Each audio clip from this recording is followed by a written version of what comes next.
Les Nations Unies. Une belle idée au départ, mais comme on sait, le diable est dans les détails.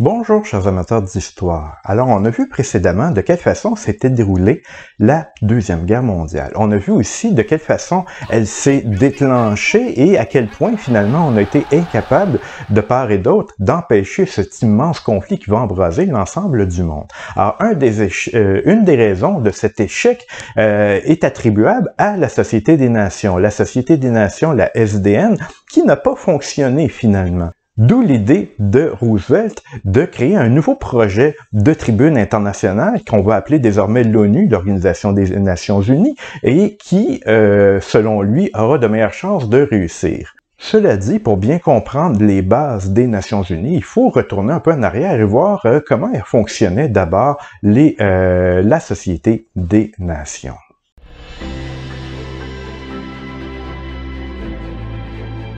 On l'a vu quelque peu précédemment, la Société des Nations était une organisation internationale qui avait été introduite par le traité de Versailles en 1919, introduite dans le but de conserver la paix en Europe après la Première Guerre mondiale. Alors, quels étaient les objectifs de la SDN, la Société des Nations? Ces objectifs étaient le désarmement, la prévention des guerres, la résolution des conflits par la négociation et l'amélioration globale de la qualité de vie dans l'ensemble du globe. Cependant, et c'est là que le bas blesse, la Société des Nations n'a jamais eu de forces armées en propre, donc qu'elle les contrôlait vraiment. Et de ce fait, lorsqu'elle voulait contraindre un pays à obéir aux recommandations de l'ensemble des pays qui formaient la SDN, donc elle dépendait des grandes puissances pour l'application de ces résolutions. Donc, si elle voulait appliquer des sanctions économiques ou si elle voulait envoyer des armées pour contraindre une nation, elle devait demander aux pays membres de participer. Et comme aucun d'entre eux n'était contraint de le faire, elle était très limitée dans ses capacités d'agir. Donc, que ce soit pour les sanctions économiques ou la mise à disposition de troupes en cas de besoin, elle devait toujours se référer aux grandes puissances et elle était limitée par leur bonne volonté. Et c'est la raison pour laquelle Benito Mussolini a fini par déclarer un jour que la Société des Nations est très efficace quand les moineaux crient, mais plus du tout quand les aigles attaquent. Ainsi donc, sur le long terme, la Société des Nations a été un échec et elle n'a pas empêché la Seconde Guerre mondiale. Donc, comme on l'a vu, la Société des Nations ne disposait pas de forces armées en propre et elle dépendait des grandes puissances pour faire appliquer ses résolutions, ce que les grandes puissances n'ont jamais été très disposées à faire de façon générale. Et d'ailleurs, en plus, plusieurs pays importants n'en faisaient pas partie, notamment les États-Unis, ce qui a mis beaucoup de plomb dans l'aile de la colombe de la paix à l'époque.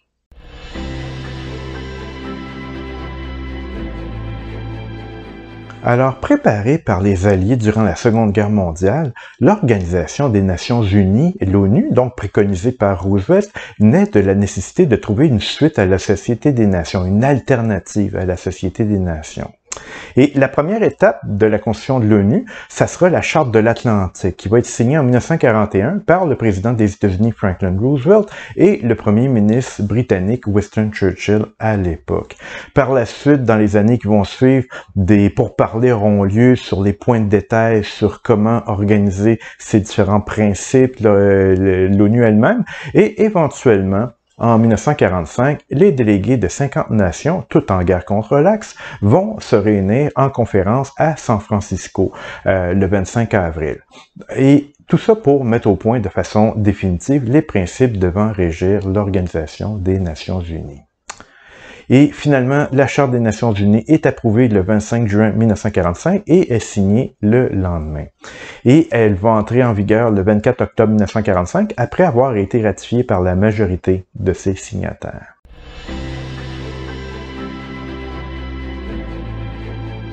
Alors, comment les Nations Unies sont-elles organisées? En fait, l'Organisation des Nations Unies comprend 6 organes principaux, qui sont les suivants. Le premier organe qui vient à l'idée, c'est l'Assemblée générale des Nations Unies, qui va jouer un rôle essentiellement consultatif pour les questions touchant au maintien de la paix et à la sécurité internationale. Alors, tous les pays membres ont leur tribune là. Mais il y a également le secrétariat de l'ONU, alors qui est souvent présent dans les médias, donc qui est très visible. Alors, il faut savoir à quoi ça consiste, le secrétariat de l'ONU. Il joue un rôle purement administratif.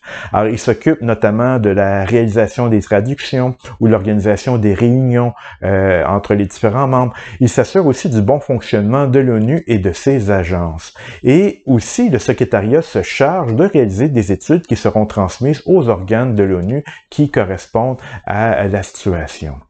Et d'autre part, la communication avec les médias fait aussi partie des responsabilités du secrétariat. Parmi les 6 principaux organes de l'ONU, il faut compter aussi le Conseil de tutelle, qui est en charge de l'administration des territoires placés sous la tutelle des Nations Unies. En effet, parfois, lors de guerres, les Nations Unies sont forcées d'intervenir dans certains conflits et suite à ça, le pays concerné peut vivre quelques moments de questionnement, des questions de réorganisation. L'ONU se charge à ce moment-là de prendre l'État en tutelle. Au sein des organes de l'ONU, il faut compter aussi sur le Conseil économique et social, qui joue un rôle consultatif concernant les questions de coopération économique et sociale internationale. Il faut mentionner également la Cour internationale de justice, qui, elle, va être chargée de régler les litiges entre les États. Mais le principal organe qui fait partie de l'ONU, celui dont on parle constamment, celui de qui on dépend pour les décisions principales, c'est le Conseil de sécurité, qui est en fait l'organe exécutif de l'ONU. Alors, le Conseil de sécurité a la responsabilité principale du maintien de la paix et de la sécurité internationale. Alors, de quoi est-il composé? Il est composé de 5 membres permanents et de 10 membres non permanents. Premièrement, qui sont ces 5 membres permanents? Ce sont les États-Unis d'Amérique, l'Union soviétique, le Royaume-Uni, la France et la République de Chine. Alors, pourquoi a-t-on choisi ces 5 pays comme étant les membres permanents du Conseil de sécurité? C'est parce que ce sont les principaux vainqueurs de la Seconde Guerre mondiale et aussi parce qu'ils représentent à ce moment-là la majorité de la population mondiale.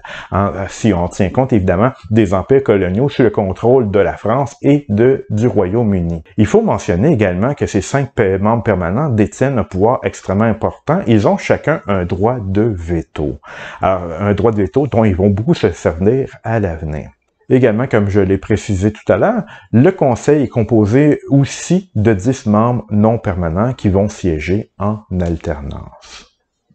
Notons que le Conseil de sécurité peut prendre des décisions concrètes et ces décisions peuvent déboucher, par exemple, sur l'autorisation d'employer une force armée, les casques bleus, pour maintenir et rétablir la paix, quelque chose qui manquait totalement à la Société des Nations, comme on l'a vu précédemment. Alors, que dire de l'Organisation des Nations Unies telle qu'échafaudée en 1945? Eh bien, la plupart de ces organes ont évidemment leur pertinence, mais le problème colle essentiellement à la réalité du Conseil de sécurité. Le Conseil de sécurité, comme on l'a vu, est l'élément exécutif dans l'ensemble de l'Organisation des Nations Unies.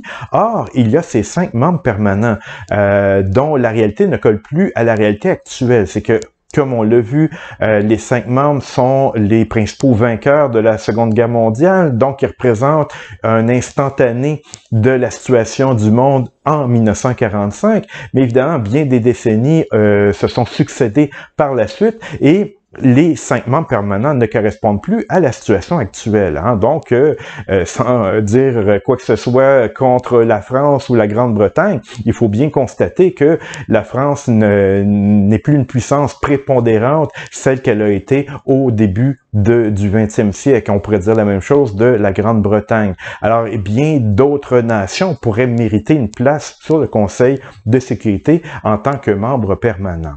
Et évidemment, tout cela amène certains problèmes. Alors déjà, le Conseil de sécurité ne colle plus à la réalité actuelle, du moins pour les membres permanents. Et qu'est-ce qui va arriver aussi avec le temps? En fait, très rapidement, c'est que l'ONU va devenir davantage un lieu d'affrontement entre les puissances. puissance.